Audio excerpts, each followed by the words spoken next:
आज हम एक सवाल लेकर आपके सामने हाजिर आए हैं। आज हम आपके सामने एक सवाल लेकर हाजिर आए हैं।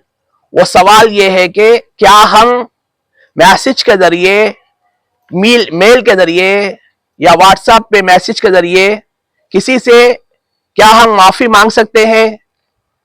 किसी से कोई ज्यादती हो गई तो हम इसके इलेक्ट्रॉनिक मीडिया के जरिए से क्या हम किसी से माफी तलब कर सकते हैं? तो इसके बारे में मुफ्तियान इकराम क्या फरमाते हैं, मुफ्तियान इकराम का क्या मशवरा है कि ये तरीक़ेकार सही है या गलत है, माफ़ी किस तरह मांगनी चाहिए, माफ़ी किस तरह चाहना चाहिए, माफ़ी के लिए कौन सा तरीक़ा इख्तियार करना चाहिए, माफ़ी के लिए कौन सा ज़रिया इख्तियार करना चाहिए, इसके बारे में हम यहाँ पर ये सवाल लेकर हाजिर आए हैं। और हम मुफ्ती साहब का मशवरा भी सुनेंगे, मुफ्ती साहब का बयान भी सुनेंगे कि मुफ्ती साहब क्या फरमाते हैं। आइए मुफ्ती साहब का बयान सुनते हैं। देखिए मुफ्ती साहब क्या फरमा रहे हैं। ये कहती हैं कि क्या किसी मैसेज के जरिए या मेल के थ्रू किसी से मुआफ़ी तलब करने से इंसान बरी ज़िम्मा हो जाएगा। देखें, ये तरीक़ाकार बिल्कुल गलत अब हमारे यहाँ रवाज पा रहा है कि एक आदमी दूसरे पे ज्यादती करता है और फिर ये जैसे अय्याम आ जाते हैं, कोई शब बारात के आ गए, शब महराज आ गई, रमज़ान करीब आ गया तो मैसेज खाली कर देते हैं, जी मुझे माफ़ कर दें जितनी मेरी कोताहियाँ हुई हैं, अल्लाह ताला आपको जज़ाए खैर अता फरमाए। बाज़ धमकियाँ देते हैं, अगर आप मुझे माफ़ कर दें, अगर माफ़ नहीं करेंगे तो बरोज़ क़यामत आप ही गिरफ्त हो जाएगी। वाह भाई वाह, मुजरिम जुर्म भी आपने किया है और फिर उस मजलूम को बेचारे को आप ब्लैकमेल भी कर रहे हैं। तो याद रखें, ये मुआफ़ी मांगने का तरीका नहीं है।